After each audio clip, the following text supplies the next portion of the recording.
Boa noite, sejam todos muito bem-vindos. Eu vou falar um pouquinho, antes de falar sobre o tema Quem Governa a Minha Vontade, sobre a Fundação Logosófica e a logosofia. A logosofia é uma ciência criada pelo pensador e humanista Carlos Bernardo Gonzalez Pecotti. E essa ciência tem como objetivo fornecer recursos para o ser humano para o aperfeiçoamento integral dele mesmo. A Fundação Logosófica é o lugar onde estuda essa ciência, a logosofia, onde eu estudo, onde os estudantes de logosofia estudam. E hoje o meu objetivo é contar um pouquinho quais são os recursos que a logosofia tem me proporcionado para a minha própria superação. E hoje, na atividade, especificamente, sobre esse tema, no que diz respeito a esse tema da vontade. Então, boa noite a todos, meu nome é Camila, eu tenho 25 anos, eu sou advogada e eu também sou estudante de filosofia já há algum tempo. Essa atividade, com o título Quem Governa Minha Mente, nasceu de uma vontade de compreender mais sobre como ter, afinal, mais vontade para realizar as minhas atividades, alcançar os meus propósitos. Essa é uma pergunta que já passou pela mente de vocês? Quem já instituiu um querer, um propósito, mas em pouco tempo viu a firmeza desse objetivo se dissipar? Ou viu a vontade não se manter firme nesse propósito? Começa a priorizar outras coisas e acaba esquecendo daquele objetivo que eu tinha instituído para mim mesma.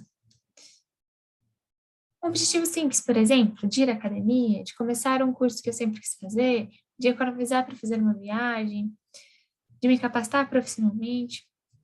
Qual o motivo da minha vontade de não obedecer esses propósitos, como eu gostaria?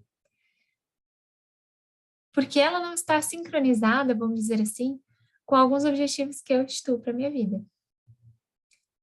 Essa pergunta me moveu a buscar entender um pouco mais sobre o próprio conceito de vontade. Até então, antes da logosofia, eu nunca tinha parado para pensar sobre esse conceito, se eu tinha algum conceito sobre a palavra vontade. Alguém já parou para pensar sobre isso? Sobre o conceito que possui da palavra vontade? E para que pensar nesse conceito, né? O que ele me traz na prática, na minha vida de mudanças, na minha conduta, na minha mente? Bom, para mim, o fato de ampliar o meu entendimento sobre o que é a vontade e como ela pode sofrer interferências foi uma chave para que eu superasse alguns aspectos em mim e para que eu fosse mais dona de mim mesma, da minha vontade também, consequentemente. E alguém aqui já se questionou sobre isso? Se é dono da sua vontade? Se é sempre dono da sua vontade? Será que em algum momento é possível não ser dono da vontade, da minha vontade? Existem fatores que influenciam a minha vontade? Ou eu sempre sou dona dela? Eu fiquei pensando numa experiência simples que eu vivi. Eu tenho o objetivo de correr alguns dias durante a semana para fazer um exercício pela manhã. Mas, se é um dia mais chuvoso ou mais frio, eu vejo instantaneamente quando eu acordo a minha vontade já estar mais abalada no momento de decidir se eu vou cumprir ou não esse objetivo, se eu vou levantar da cama e fazer exercício. E por que que isso ocorre? Quais são os elementos aqui que influenciaram a minha vontade nesse momento? Talvez, numa análise superficial, eu diga que é porque está chovendo, é porque está frio. Mas olhando um pouco mais para o que acontece internamente em mim, eu observei que o dia chuvoso ou frio eram, vamos dizer assim, gatilhos para que um pensamento se fortalecesse na minha mente. Eles fortaleciam a propensão ao fácil. Porque se aquela atividade me exigia e iria me exigir mais esforços do que eu estou acostumada, se ela seria mais difícil, então eu prefiro escolher pelo mais fácil. Eu não vou fazer. E surge um pensamento na minha mente que me sugere isso, que eu não preciso fazer, que eu não preciso cumprir com aquele objetivo naquele dia, que eu posso fazer outro dia, mesmo sendo um objetivo tão valioso para minha saúde, para o meu corpo físico. E já aconteceu algo parecido com vocês? alguma experiência que não conseguiram vencer uma propensão ao fácil, que observaram a propensão ao fácil e agiram de outra forma? E se sim, como cada um se sente quando algo parecido acontece? Frustrado, talvez? Essa foi a sensação que eu tive, de frustração. Mas, se aquela, a princípio, era a minha vontade, de não fazer exercício, por exemplo, por que então eu tenho essa sensação de frustração em mim? Se ela fosse a minha vontade, eu sentiria essa sensação, será? Qual a causa de eu atuar de uma forma que descumpre este querer, ou um querer? O autor da logosofia ensina como identificar essa causa. Deficiência. A logosofia chama assim ao pensamento negativo que, enquistado na mente, exerce forte pressão sobre a vontade do indivíduo, induzindo-o de modo contínuo a satisfazer seu insaciável apetite psíquico. Eu sinto em certos momentos essa forte pressão sobre a vontade, vinda de pensamentos negativos, que me dizem para não fazer algo, ou para fazer diferente, ou para deixar para outro dia. Nessa experiência simples que eu relatei sobre fazer exercícios pela manhã, eu observei essa propensão ao fácil, de fato pressionando a minha vontade, quase como se imobilizando ela. Em geral, eu observo muitos pensamentos durante o período da manhã, no momento de levantar da cama. E a sensação que eu tenho é essa pressão sobre a vontade, que me imobiliza e me impede de levantar, fazer exercícios e seguir a rotina que eu tinha me proposto, em conformidade com esses objetivos e propósitos que eu tinha me proposto. O autor da logosofia me dá também um aviso sobre as consequências de mover a minha vontade conforme o que dita essa propensão ao fácil. A propensão ao fácil tira a força da vontade, porque a mantém pouco menos que imóvel, impedindo que o homem, em consequência disso, forge determinações que o conduzam a posições futuras mais vantajosas. O que eu sinto nos momentos que a propensão ao fácil surge na minha mente? Se já surgiu na mente de vocês também, claro. E quanto ou que ela me sugere, né? Quanto eu atuo conforme o que essa propensão me sugere.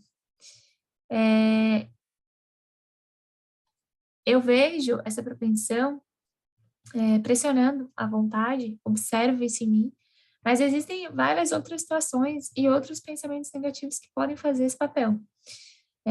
Quando eu não consigo conter algum comentário que eu posso, né, que eu acabo magoando uma pessoa querida, quando eu não consigo seguir com constância um objetivo que eu me propus, quando eu não consigo aproveitar o meu tempo e acabo não utilizando ele de maneira inteligente, quando diante de alguns pequenos obstáculos eu já vejo minha vontade fraquejar, eu não confio em mim mesma.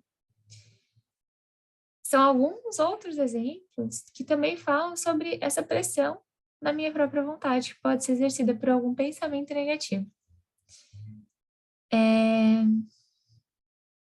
Nesses momentos, nesses exemplos que eu citei, se você já viveu algum desses exemplos, recorda se sentiu essa pressão sobre a vontade, vinda de pensamentos negativos, e seguida depois de uma frustração por não ter agido da forma que tinha se proposto, da forma que realmente gostaria. Mas se os pensamentos exercem pressão sobre a minha vontade, eu consigo comprovar isso na minha vida, então é possível que eu nem sempre seja dona dessa vontade? Isso para mim foi uma pergunta importante, para entender mais sobre o próprio conceito de vontade que a gente está conversando aqui. Eu vivi uma situação com uma pessoa próxima do meu convívio relacionada a isso. Eu e essa pessoa tínhamos um combinado para manter a casa organizada e os dias iam passando e aquela pessoa não cumpria o combinado. Uma vez ou outra ela não cumpriu o combinado. A primeira vez a minha reação foi, ao ver que não tinha sido cumprido esse combinado, eu falei com um tom de reclamação para outra pessoa, falava chateada, falava na mesma hora que eu observava que não tinha sido cumprido o combinado, não importa o momento, não importa o que a pessoa estava fazendo. E aquilo acabava gerando um atrito na convivência. Ao observar um pouco melhor depois, eu entendi que por trás daquilo tinha o pensamento bom de ajudar a outra pessoa a recordar o combinado que a gente tinha feito e de se manter firme aquele combinado, disciplinado.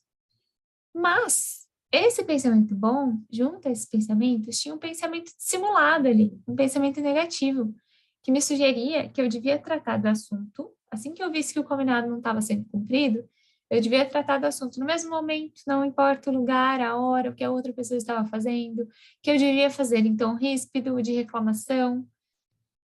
E esse era o pensamento da impaciência, entre outros, né? E ele estava exercendo essa forte pressão sobre a minha vontade. Que mesmo intuindo que aquele não era o melhor momento para falar, esse pensamento era tão forte que eu acabei falando da mesma forma. E não esperando o momento mais adequado para falar e num tom também não ríspido, né? Com mais suavidade. Eu percebi que aquele pensamento da impaciência estava tentando governar a minha vontade de acordo com o que ele estava ditando. E daí eu entendi um pouco melhor, fazendo uma analogia, como que funciona a vontade, a minha mente, os pensamentos tentando governar essa vontade. É como se a minha mente fosse uma embarcação e a vontade fosse o leme, o volante ali, né, do navio. A minha vontade guia para onde a minha embarcação está indo. A embarcação se move para onde o leme, a vontade, aponta. Mas quem governa essa vontade? Quem é o capitão ali que está governando, que está conduzindo o leme? É possível que sejam pensamentos negativos que estejam fazendo essa função de capitão do navio, em algum momento?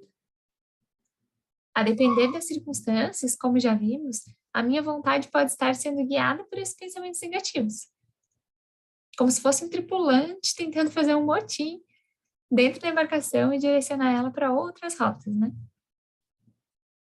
O autor da Logosofia explica, no livro Coletânea da Revista Logosófica, tomo 2, um pouco mais sobre como isso acontece dentro da minha mente. Quem não conheça como atuam os pensamentos e não saiba diferenciar os alheios dos próprios, não poderá, a nosso juízo, alegar que é dono de si mesmo e, por conseguinte, de sua vontade, já que o governo de sua mente será sempre compartilhado. E não iríamos muito longe se disséssemos que totalmente exercido, em alguns casos, por pensamentos que não são seus. Para ser efetivamente dono da vontade, é necessário primeiro ser dono da própria mente. O que ocorre se eu deixo todo tipo de pensamento entrar na embarcação, que é a minha mente, e guiar o leme desse navio? A cada momento, um pensamento diferente vai querer mudar as direções pelas quais eu estou indo. A minha vontade não vai ser impelida a cada momento para uma direção diferente, por exemplo? Para um destino diferente? Como seria a vida se eu não aprendo a controlar e filtrar esses pensamentos que podem ou não guiar a minha vontade e decidir sobre o destino dessa embarcação? E se eu tivesse os recursos para fazer esse controle e filtragem desses pensamentos? Se os pensamentos podem exercer governo sobre a minha mente, em algumas circunstâncias, como então ser mais dono da minha vontade, ou mais dona da minha vontade? Se eu soubesse fazer essa seleção dos tripulantes que eu quero ou não na minha embarcação, o que é necessário para que eu seja capaz de realizar essa seleção? Quais ferramentas, elementos eu preciso? Ainda sobre a experiência que eu contei, passaram alguns dias e o mesmo aconteceu, esse pensamento da impaciência pressionando a minha vontade naquela mesma situação, para que eu reclamasse e agisse de modo impulsivo. Quando eu vivi novamente a situação, consegui ver com mais clareza, ou seja, ter mais clareza, que aquele pensamento estava buscando tomar o controle da minha vontade, tomar o controle do leme da embarcação. E eu consegui conter o pensamento antes de falar algo para outra pessoa. Eu não consegui impedir que ele entrasse no navio, porque aquele pensamento entrou na minha mente e estava lá atuando. Mas eu consegui pará-lo antes que ele tomasse o controle do leme, desse volante da minha embarcação. Ao estar consciente, eu percebi que eu consegui tomar uma decisão que estava de acordo com os meus propósitos, de ter uma convivência harmoniosa e afetuosa com outro ser. Entender que agir conforme a minha vontade não é necessariamente fazer o que eu estou afim ou o que eu estou mais inclinada no momento, mas é, sim, agir conforme os meus propósitos e quereres que eu instituo para a minha vida, foi uma chave para me mover com mais liberdade e sendo mais dona da minha vontade. Então, foi assim que a simples, teoricamente simples, né, revisão do conceito da vontade pôde colaborar para a minha inspiração, me dando recursos para que eu conseguisse conter um pensamento, para que eu conseguisse ser mais dona da minha vontade. Além da revisão desse conceito, desculpa, além da revisão desse conceito, a classificação dos pensamentos na minha mente também é uma chave para eu ser mais dona da minha vontade. Classificação entre pensamentos úteis e inúteis. Na experiência que eu relatei, eu também observei a minha mente compreendendo que o pensamento que estava pressionando a minha vontade, ele não estava colaborando comigo de modo efetivo. Ele não ia colaborar para que mudasse a situação, ele não ia colaborar para que eu tivesse uma convivência mais harmoniosa com outro ser. Então, era um pensamento inútil dentro da minha mente, que só estava me pressionando para agir de uma forma que eu não queria. Claro que aquilo não significava que eu não deveria falar sobre o assunto com a outra pessoa, né, na situação específica. Mas sim que eu deveria procurar falar sobre o assunto sem esses pensamentos negativos de reclamação, de impaciência, gerando, tentando guiar ali a minha vontade. Mas sim que eu fizesse aquilo com suavidade. Então, com esse recurso da classificação entre pensamentos úteis e inúteis, eu consegui perceber que tinha alguns pensamentos úteis ali dentro da minha mente, de colaborar com outra pessoa, de falar com outra pessoa, conversar, mas alguns pensamentos inúteis. Por exemplo, de reagir de forma impulsiva no momento que eu visse que aquela pessoa não tinha cumprido o combinado, por exemplo. O autor da logosofia fala o seguinte sobre essa classificação. Esse recurso da classificação é o autor da logosofia quem propõe. O logósofo sabe que em sua mente podem existir pensamentos úteis e inúteis. Dele depende eliminar os últimos, que, além de não servirem, estorvam, e inclinar-se para a direção daqueles que sejam de alta utilidade para a realização de seus planos de aperfeiçoamento. Essa é uma outra chave que me ajuda a ser mais dona da minha vontade, entender quais pensamentos na minha mente são úteis e inúteis. Como se eu colocasse os pensamentos numa fila, numa filinha, e eu fosse classificando cada um deles, entre úteis e inúteis. Para isso, é claro que eu preciso estar atenta ao que ocorre internamente em mim. E essa foi uma conclusão muito importante nessas experiências. Eu poderia ter utilizado várias ferramentas, vários recursos para observar minha mente, para conter um pensamento negativo, para ser mais dona da minha vontade. Mas eu usei, nesse caso, essas duas chaves que eu comentei, esses dois recursos. Mas, independentemente da ferramenta que eu utilize, é muito importante que essa ferramenta obedeça a dois critérios. Ela precisa estar baseada no conhecimento sobre mim mesma, porque se o navio é a minha mente, como que eu vou aprender sobre esse navio, controlar esse navio, esse leme, se eu não conheço o funcionamento da minha própria mente? Então, esse conhecimento, esse recurso tem que estar baseado no conhecimento sobre mim mesma, sobre a minha mente, para que eu seja mais dona do que acontece ali dentro. E o segundo critério é que a ferramenta só vai funcionar, esse recurso que eu escolhi utilizar, só vai funcionar Se eu estou atenta ao que ocorre internamente, se eu tenho atenção voltada para mim mesma. Se eu só tenho conhecimento, sei qual é o recurso, sei mais ou menos como utilizar, mas eu não fico atenta, observando quando aplicar ele, quando eu utilizo ele, eu também não vou conseguir ter resultados fecundos. Esse esforço para estar atenta a mim mesma, mesmo que uma experiência muito simples, me gerou muitas energias. Eu fiquei muito feliz ao poder ter agido desse modo consciente, de acordo com um propósito tão valioso para mim, que é ter uma convivência harmoniosa com as pessoas que eu amo. E eu fiquei me perguntando, então, né? Por que que quando eu observo resultados fecundos, quando eu promovo mudanças em mim mesma, a partir dos meus esforços, eu sinto essas energias? Eu sinto tantos estímulos. O autor da logosofia ensina sobre isso. Todo esforço fecundo sempre gera estímulos que fortalecem o ânimo e asseguram a solidez dos empenhos. Cada um observa isso em sua vida? Que esforços fecundos geram estímulos? E se esses esforços se direcionam ao conhecimento de mim mesma, o que ocorre? Foram os esforços que me direcionaram ao conhecimento de mim mesma que me permitiram ser mais dona da minha vontade. Sem eles, provavelmente eu ainda seria vítima, vamos dizer assim, dos pensamentos negativos que tentavam ali governar o leme da embarcação, que é a minha mente. Por que que eu sinto energias internas se acumulando quando eu consigo conhecer um pouco mais sobre mim mesma? Porque quando eu faço esforços fecundos, eu sinto essas energias. O autor da filosofia falou um pouco sobre nesse trecho aqui. Mas será que isso pode me ensinar também um pouco sobre alguma prerrogativa do ser humano? Eu observo que sentir essas energias, ampliar os conceitos de conhecimento sobre mim mesma, ampliar a vida, são consequências de uma prerrogativa que eu tenho como ser humano de me superar.